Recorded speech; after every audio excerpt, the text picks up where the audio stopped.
नौवीं तिथि बड़ा महत्वपूर्ण तिथि है। देखिए 9 की संख्या जो होती है वो सबसे बड़ी संख्या होती है।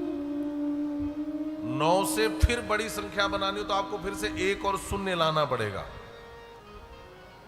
इसकी गहराई को आप समझेंगे। सबसे बड़ी संख्या क्या है? 9। और सबसे बड़े कौन है? कहा भगवान। तो भगवान ने सबसे बड़ी संख्या का ही चयन किया।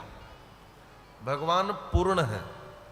परमात्मा जो है, राम जी जो है, वो परिपूर्णतम ब्रह्म हैं। और भगवान के लिए क्या कहा गया? ओम पूर्णमदः पूर्णमिदं पूर्णात् पूर्णमुदच्यते पूर्णस्य पूर्णमादाय पूर्णमेवावशिष्यते। जो पूर्ण होता है वह पूर्ण का ही चयन करता है। एक बात और है, 9 की संख्या कितनी पूर्ण है। हिंदी में यदि 9 का पहाड़ा या पढ़े तो 9 दूनी 18 और 1 और 8 जोड़ दो तो कितना होगा? 9।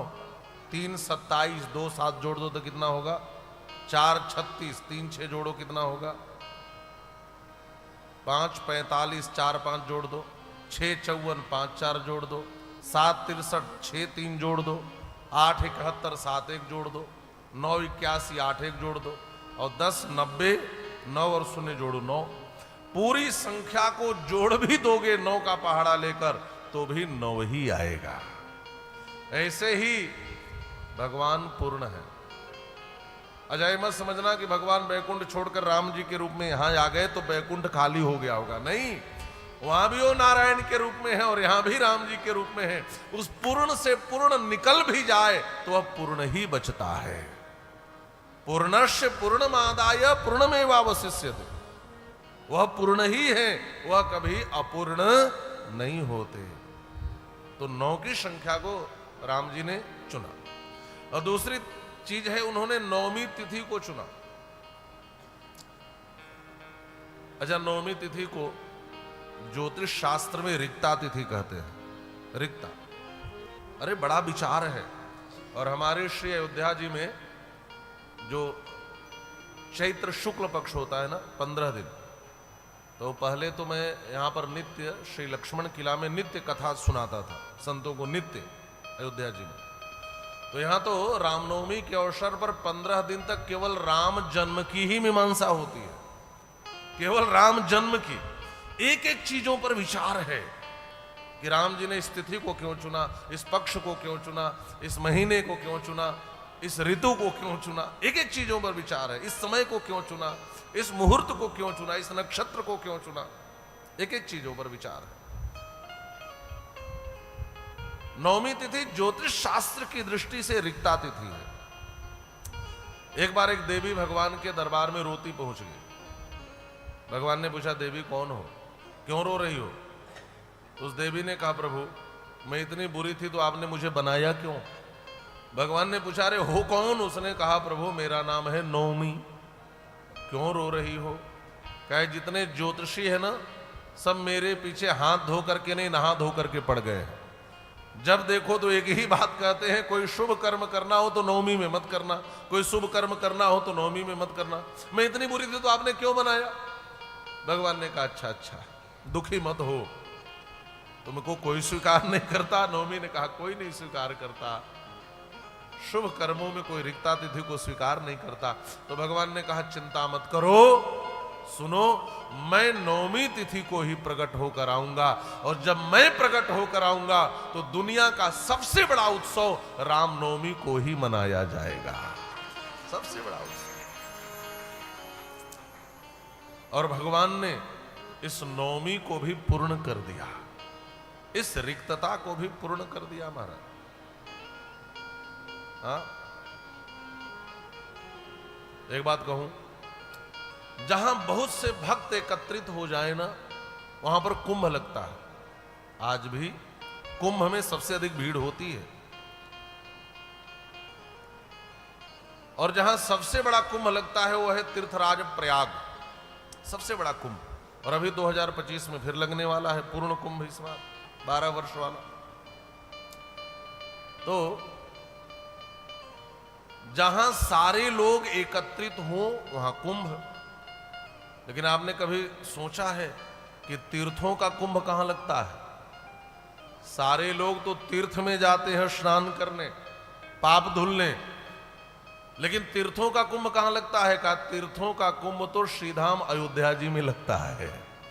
और कब लगता है? कहा रामनवमी को लगता है। रामनवमी को सारे तीर्थ अयोध्या जी में पधारते हैं और श्री सरयू जी में स्नान करते हैं। मानसकार लिखते हैं, जय दिन राम जनाम श्रुति गावहि, जय दिन राम जनाम श्रुति गावहि, जय दिन राम जनाम श्रुति गावहि, जय दिन राम जनाम श्रुति गावहि, तीरथ सकल कहाँ चलिया वही, तीरथ सकल कहाँ चलिया वही, जय दिन राम जनाम श्रुति गावहि, जय दिन राम जनाम श्रुति गावहि, जय दिन राम, जय दिन राम, जय दिन राम जनाम श्रुति गावहि, जय दिन राम जन्म श्रुति गावहि, तीरथ सकल तहां चली आवहि। आपने कथा सुनी होगी, महाराज विक्रमादित्य सरयू के किनारे डेरा डाले हुए थे। उन्होंने क्या देखा? एक काला कलूटा पुरुष काले काले घोड़े पर बैठकर के आया और घोड़े के सहित वह सरयू जी में प्रवेश कर गया। और जब वह बाहर निकला तो घोड़ा भी श्वेत वर्ण का हो गया और वह पुरुष भी। महाराज विक्रमादित्य को महान आश्चर्य हुआ, दौड़कर पास में आए, हाथ जोड़ लिया, भगवान आप हैं कौन? तब उस आगंतुक ने कहा मेरा नाम तीर्थराज प्रयाग है। महाराज अब काले थे सफेद कैसे हो गए? कहा क्या बताऊं, मेरे यहां कुंभ लगता है और सारे लोग आ करके सारे पाप हमारे यहां धुल देते हैं और मैं पाप सबका धुलते धुलते मैं स्वयं काला हो जाता हूं। यहां कैसे आए? कहा आज रामनवमी तिथि है, हम सारे तीर्थ जो लोगों के धोए पाप से काले हो जाते हैं आज सरयू जी में स्नान करते हैं, तो हम भी अपनी सारी कालिमा यहां सरयू जी में धो देते हैं, हम सफेद हो गए। और आपको पता है यह जो स्थल है अयोध्या है। महाराज विक्रमादित्य ने कहा इसका मतलब मैं अयोध्या में ठहरा हूं? उन्होंने कहा हाँ। भगवान श्री राम की जन्मभूमि कहां है? तो तीर्थराज प्रयाग ने एक धेनु दी, एक गाय दिया और कहा इसके थन से जहां स्वतः दूध निर्झरित होने लगे समझना वही भगवान श्री राम की जन्मभूमि है। महाराज विक्रमादित्य उस गाय को लेकर के जब बढ़े तो जहां पर गाय के थन से दूध निर्झरित होने लगा, अपने आप झरने लगा, उसी जगह महाराज विक्रमादित्य ने भव्य भगवान श्री राम की जन्मभूमि पर विशाल मंदिर का निर्माण करवाया था। और वहां से इतने धनुष की दूरी पर दशरथ जी का महल, वहां से इतने धनुष की दूरी पर सारे स्थलों को निर्धारित करके और विक्रमादित्य ने पुनः इस अयोध्या को बसाया था। बाद में उसी विक्रमादित्य जी के बनाए हुए मंदिर के ऊपरी भाग को, मंदिर के ऊपरी भाग को गोपुर कहते हैं या शिखर कहते हैं। जो लोग नहीं जानते वह गुंबद कहते हैं। गुंबद मस्जिद के ऊपरी भाग को कहते हैं। मंदिर के ऊपरी भाग को या तो गोपुर कहा जाता है या तो शिखर कहा जाता है। तो जो बाबर का सिपह सालार था मीर बांकी, उसने क्या किया, उस मंदिर के शिखर को तोड़ करके उस शिखर पर ही गुंबद बनवा दिया। बाकी नीचे तो सब कुछ मंदिर का ही था। जो बाद में पुरातत्व विभाग के खुदाई में वो सब खंभों पर भगवान के बनी हुई मूर्तियां, वो सारी चीजें मिली।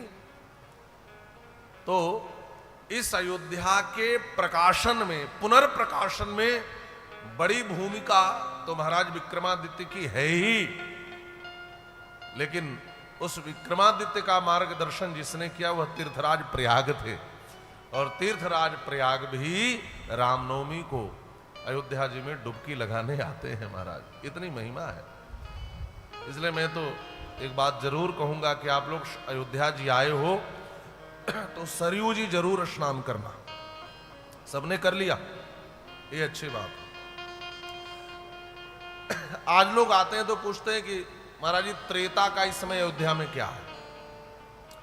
जो त्रेता में भी था और आज भी है। तो मैं कहता हूं देखो, दो चीज तो निश्चित रूप से है, एक सरयू जी और दूसरे यहाँ की मिट्टी।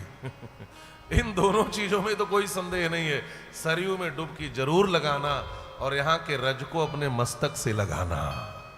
यह वही सरयू जी हैं जिसमें राम जी डुबकी लगाते थे। यह वही रज है जिसमें नन्हे से रामलला खेला करते थे महाराज। तो ये दो चीजें तो निश्चित रूप से त्रेता के हैं। बाकी अयोध्या तो कई कई स्थितियों से गुजरी है। अयोध्या ने तो बड़ी पीड़ा सही है महाराज। अयोध्या ने तो ह्रास भी देखा है और अयोध्या तो विकास भी देख रही है। तो जहि दिन राम जन्म श्रुति गावही, तीरथ सकल तहां चली आवही। भगवान ने इस नवमी को इतना बड़ा बना दिया, इतना बड़ा बना दिया कि रामनवमी से बड़ा उत्सव आज भी संसार में कहीं नहीं मनाया जाता महाराज। उत्सव तो राम जी का ही हुआ। अरे कन्हैया अष्टमी को प्रकट तो हो गए, लेकिन उत्सव तो यहां भी अगले दिन ही मनाया गया। नंदोत्सव तो अगले दिन मनाया गया। सौभाग्य तो नवमी को ही प्राप्त होता है हमारा। राम जी प्रकट हुए तो नवमी को बहुत बड़ा उत्सव मनाया गया। अब इसके दूसरे पक्ष से विचार करें। नवमी रिक्ता तिथि है। रिक्ता माने खाली। भगवान ने खाली को भी भर दिया। इसका मतलब क्या है? देखो, भरे को तो दुनिया भरती है, भरती है कि नहीं? आपके पास गाड़ी है, 4 व्हीलर, आप किसी से मांगो तो तुरंत दे देगा कि भाई अरे आज मेरी गाड़ी कहीं गई है, आज आप मुझे दे दो, कुछ काम है।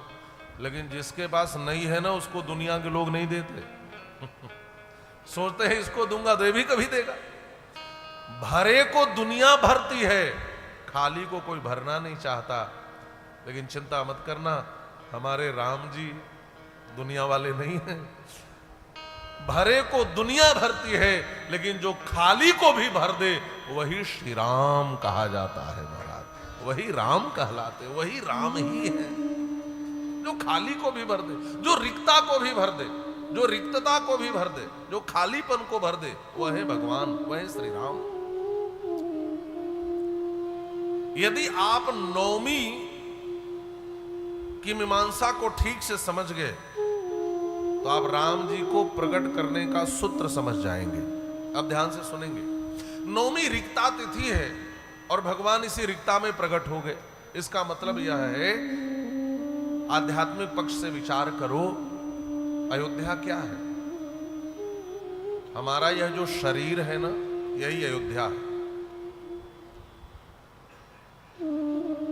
ऋग्वेद में अयोध्या का वर्णन है। वहां पर लिखा है, अष्ट चक्रा नवद्वारा देवानाम पुर अयोध्या। जिसमें 8 चक्र और 9 द्वार हो, उस पुरी को अयोध्या कहते हैं। 8 चक्र 9 द्वार। तो इस अयोध्या में भी 8 चक्र हैं और 9 द्वार हैं। किसी दिन समय होगा तो विस्तार से बताऊंगा। लेकिन आध्यात्मिक पक्ष से समझें तो हमारा शरीर भी अयोध्या ही है।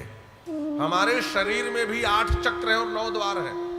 नाभि के पास जो चक्र होता है उसको मूलाधार चक्र कहते हैं। आपने सब जाना भी होगा, पढ़ा भी होगा। और शरीर में 8 चक्र होते हैं। जो सबसे ऊपर चक्र होता है इसको सहस्रार चक्र कहते हैं। हमारे शरीर में भी 8 चक्र हैं। मूलाधार चक्र, नाभि चक्र, ये सब चक्र हैं। और हमारे शरीर में भी 9 द्वार हैं। 2 आंख के, 2 कान के 4, 2 नाक के 6, एक मुंह का 7, 2 नीचे के 9। ये 9 द्वार हर किसी के शरीर में है। मानो हमारा शरीर ही अयोध्या है। और हमारा जो हृदय है यही दशरथ जी का अजिर है। अजिर माने आंगन है। यही दशरथालय है, यही राजमहल है।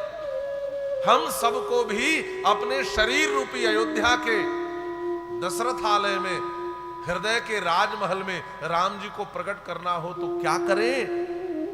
कहा सबसे पहले अपने हृदय में नौमी को लाओ, क्योंकि राम जी नौमी को प्रकट होते हैं। नौमी को लाना क्या है?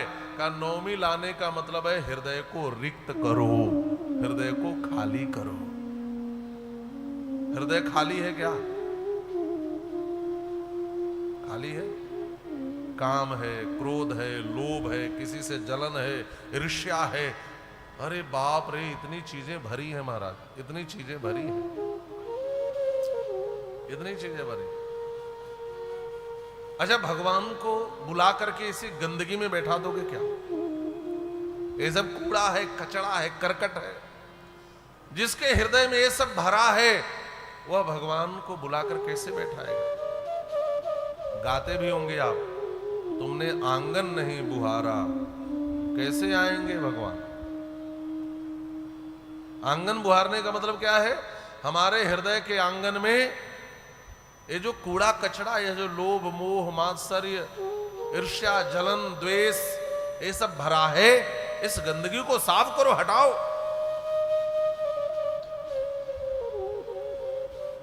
अच्छा कुत्ते को अंग्रेजी में कहते हैं डॉग, कहते हैं ना।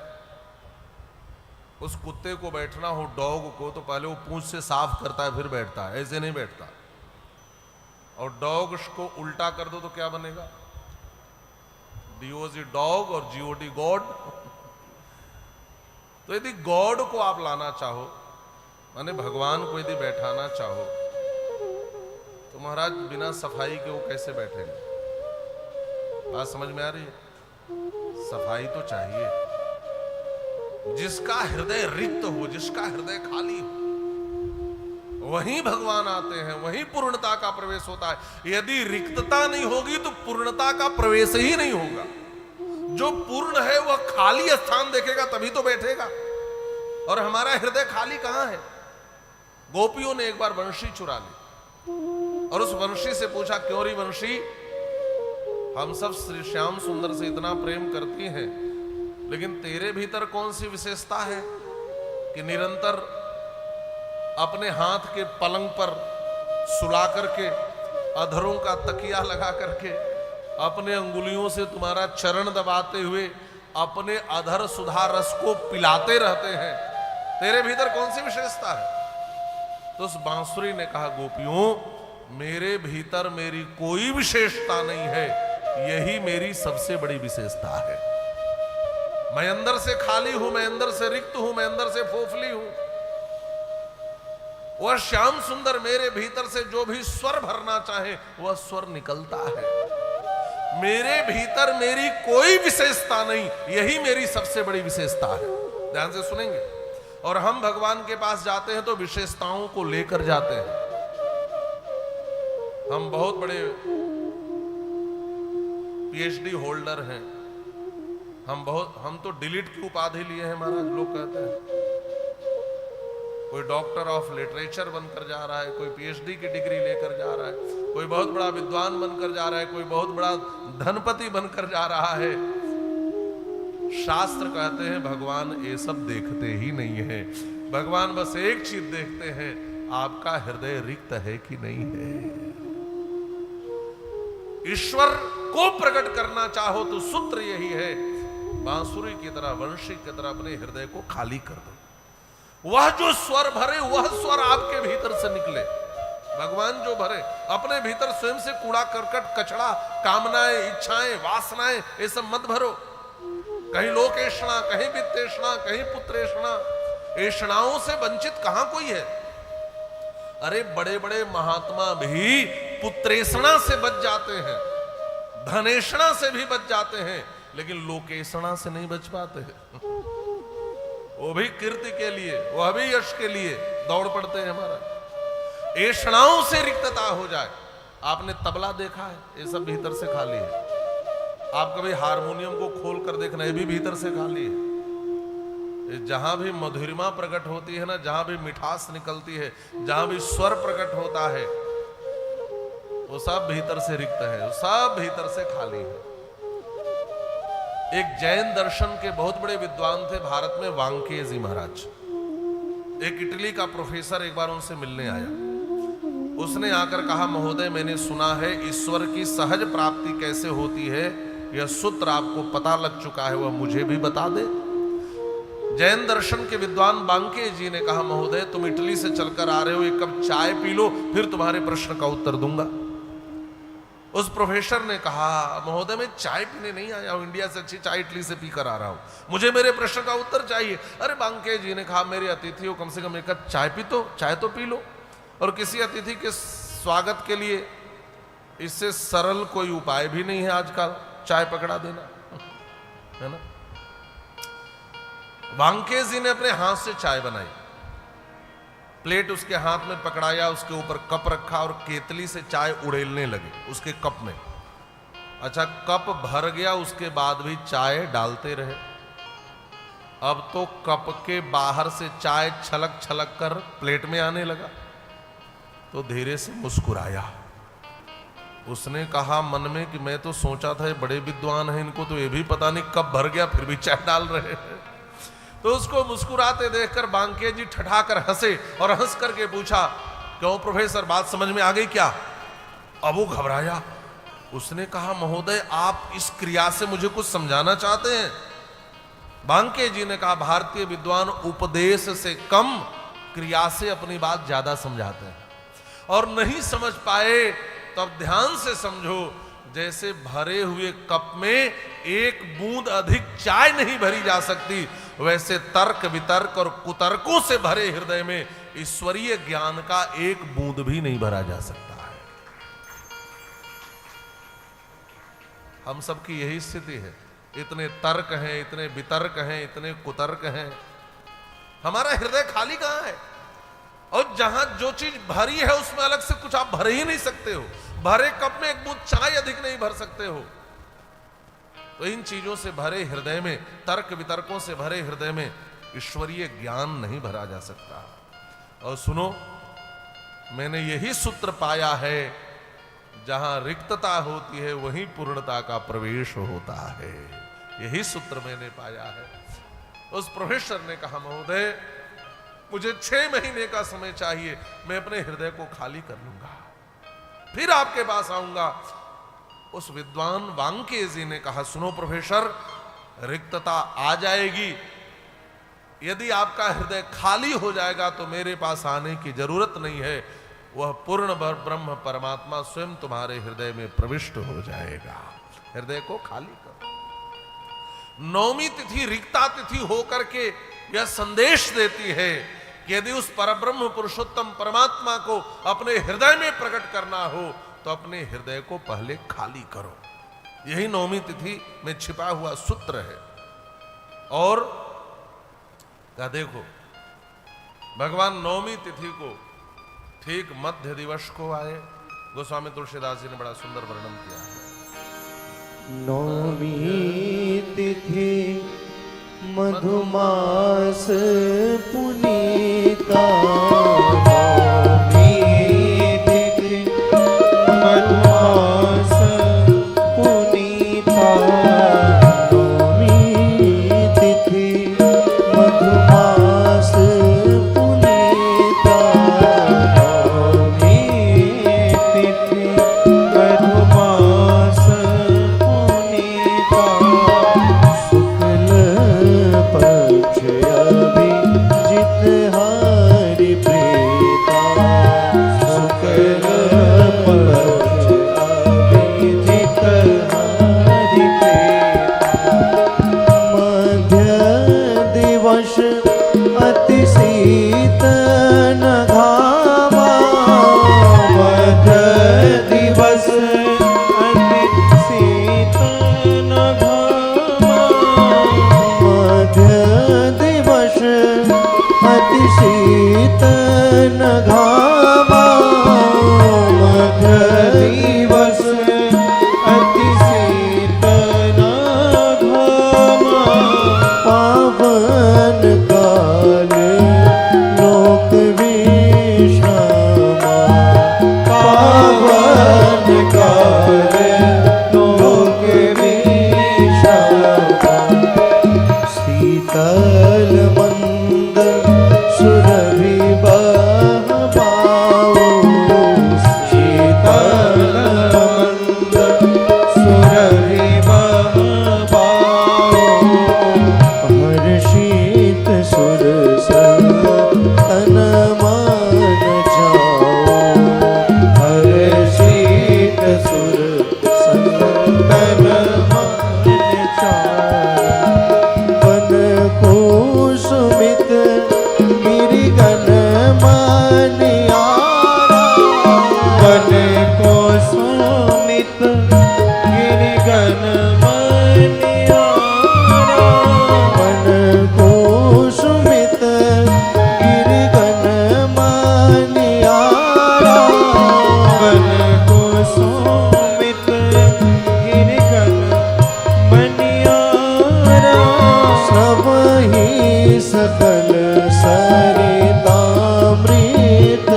मधुमांस पुनीता, शुक्ल पक्ष अभिजित हरि प्रीता, मध्य दिवस अति शीत न घामा। राम जी कब प्रकट हुए? कहा मध्य दिवस में।